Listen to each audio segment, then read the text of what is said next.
नमस्ते। आपका अरविंद गणेश दामले चैनल में स्वागत है।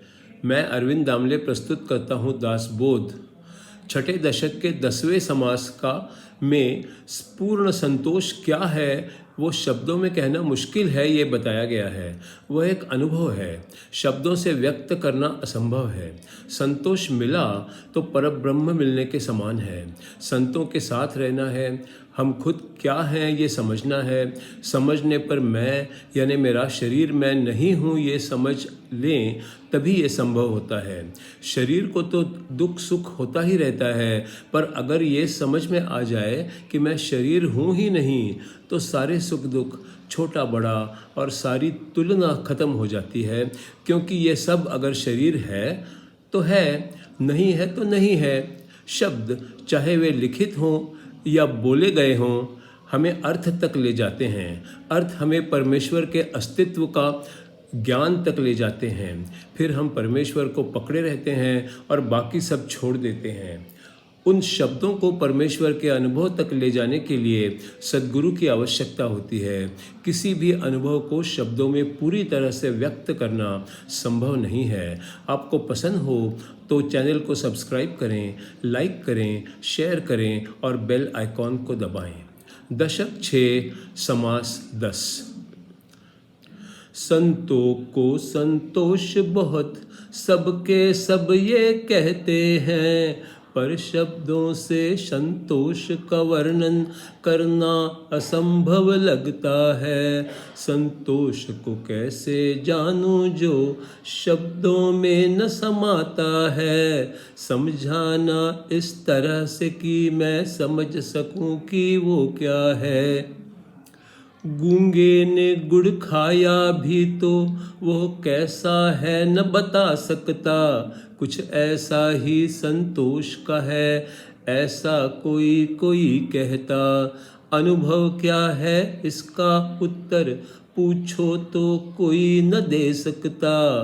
संतोष क्या इसका उत्तर फिर किसको पूछा जा सकता।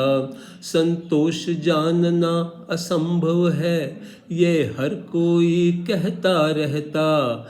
ऐसा कहना फिर भी मुझको मन में मन ही मन तो ना जचता। इसीलिए सवाल ये है, संतोष जो है वो कैसा है। मुझको यही समझाना है जो समझ अभी ना आया है। प्रश्न किया श्रोता ने ऐसा, उसका उत्तर देना है। आरंभ करें कहने को अब, ध्यान से उसको सुनना है। मन में विशुद्ध अनुभव है, यही संतोष कहता है। स्वरूप उसका कैसा है, इसका ही वर्णन करना है। शब्दों में न समाता है, शब्दों के बिन न समझता है। कल्पना से समझना शुरू करो, वो भी कम पड़ जाती है। संतोष स्वयं परब्रह्म है, रहस्य यही वेदों का है। संतों के साथ रहो तो ही ये बात समझ में आती है। संतोष जो गहरा होता वह व्यक्तिगत अनुभव है, शब्दों में न समाता है। ये बात मुझे अब कहनी है, बता न सकते वही बताना। मीठा समझने गुड़ खाना, संतोष नहीं समझोगे तुम प्रयत्नों से भी गुरु बिना। सद्गुरु कृपा पा जाता है, खुद की खोज भी करता है। फिर अनुभव से अपने आप स्वस्वरूप समझता है। निश्चय ऐसा करना कि मुझको स्वस्वरूप समझना है। ऐसा करने से अकस्मात समाधि भी लग जाती है। खुद को खोजो तो देह मिथ्या, माया निर्मित है समझोगे। देह से ब्रह्म बन जाओ तो परम संतोष भी जानोगे। आत्मा सर्व साक्षी है, ये पहले बतलाया है। लेकिन सिद्ध बन जाने पर इससे परे पहुँचना है। पदार्थ है ये ही शेष होता, मैं देखता ये भी न रहता। देह है पर वो मैं ना लगता, अहंकार तब समाप्त होता। मैं का एहसास खत्म होता, वो अनुभव का लक्षण होता। मैं का अंत होता, इसका शब्दों में वर्णन कैसे होता।